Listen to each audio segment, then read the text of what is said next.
In recent times, it's no news that China has become a very popular tourist destination for a lot of people around the world. So, in today's video, I'm going to be informing you of some of the things you need to know to make your preparations for your trip to China a lot easier. So, if you're interested in watching something like this, then you should stick around because I have so many important points to share with you in today's video.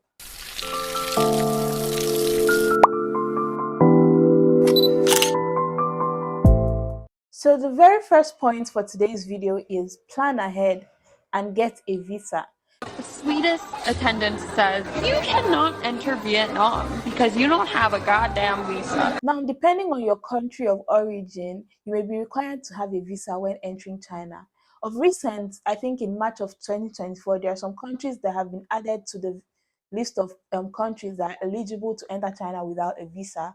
But if you're not from any of these countries, which I'll put on the screen, you need a visa before entering China so that you don't miss your flight or you don't get caught up at immigration, okay? Now, the second point for today's video is download a good VPN. Now, in the video I made last year, I made mention of this, and it cannot be overemphasized because in China, there is a firewall that blocks Western apps like Instagram, YouTube, TikTok, and all of that. So, if you want to be communicating with your family members while in China, you need to get a good VPN. There are two types of VPN, they have the free one and the paid one.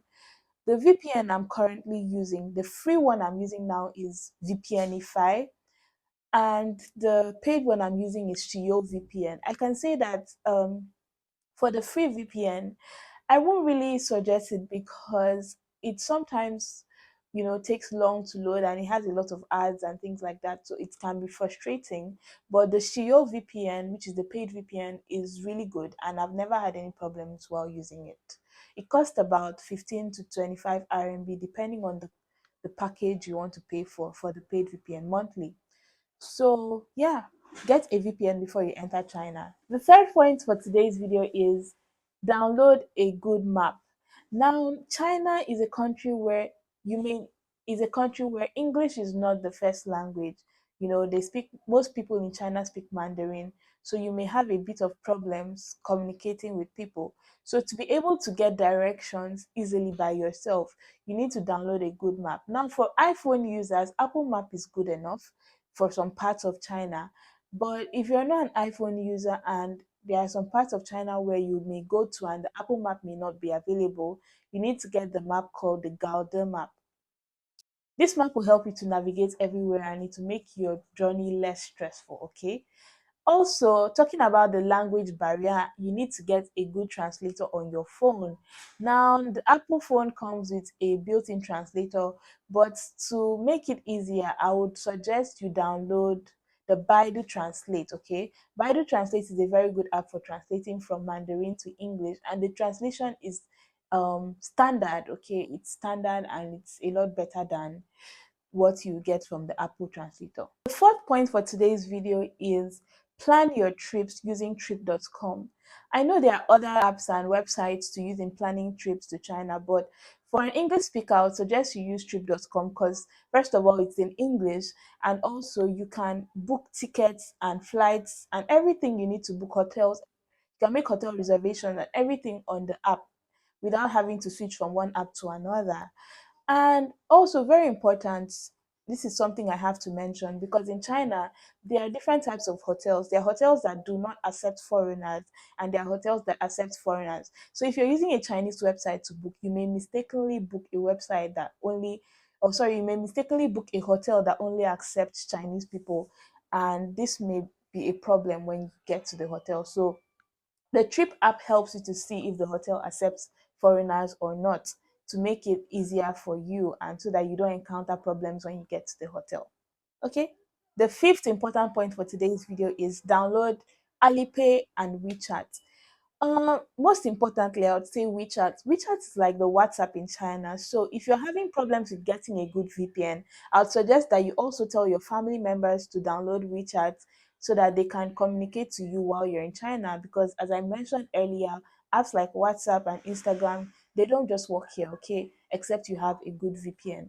So if you're just coming for a vacation, I would suggest you download WeChat because you can easily communicate, and has a translation built-in function, and there's just a lot that you can do on the app. Okay, you can use the app to pay for goods and services around the country while you're in China. So it might prove a little bit difficult with WeChat because WeChat only accepts Chinese bank cards. But for Alipay, while I would suggest you could also download Alipay. Alipay, you can also make use of your foreign bank cards to, make payments on Alipay. So I think Alipay is also a good app you should download when coming to China. The sixth point for today's video is, if you're like me and you are kind of a last minute shopper and you really don't know what to pack on vacation, you don't need to worry too much, because in China there are so many apps that you can use to easily shop for simple clothes or things that you could just use during your trip here. So when you come to China, you can either get Taobao, Pinduoduo. Pinduoduo is an app that has cheaper prices, but Taobao has more standard products, I think. And you can get 1688. There are so many shopping apps. I'm going to put them on the screen that you can get when you come to China to source for some easy clothes or just some goods that you may need when you're in China. So there's something I like to make mention of. It's not a point exactly, but I saw in other videos that people were saying don't bring your valuables like expensive diamonds and Gucci bags and designer products to China. Well, I do not subscribe to that, because I think that China is one of the safest countries I've ever been to in the world. Okay, China is really safe and nobody really cares about what you're wearing, to be honest.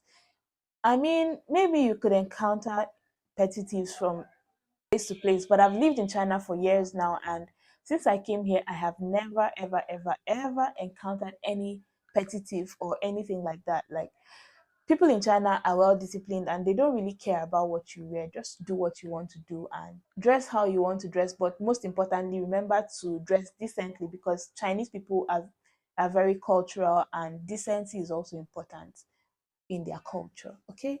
The next point for today's video is transportation. Now, if you're the type of person that when you travel, you want to get a rental car or you want to ride in China, you need a license.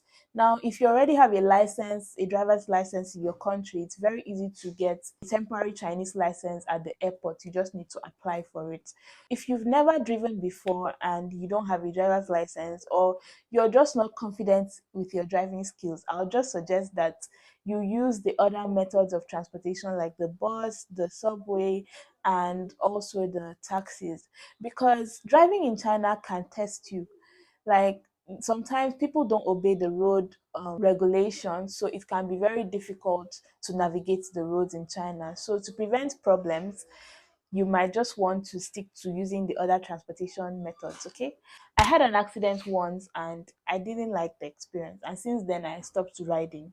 So yeah, you might, if you want to ride, just be careful. If you want to drive a car, just be careful. The next point is money. So if you're coming to China, China is not as expensive as other countries. So I would like to say that you shouldn't really be worried about spending too much money here, but it also depends on your taste. That's your taste in hotels, your taste in restaurants, and things like that.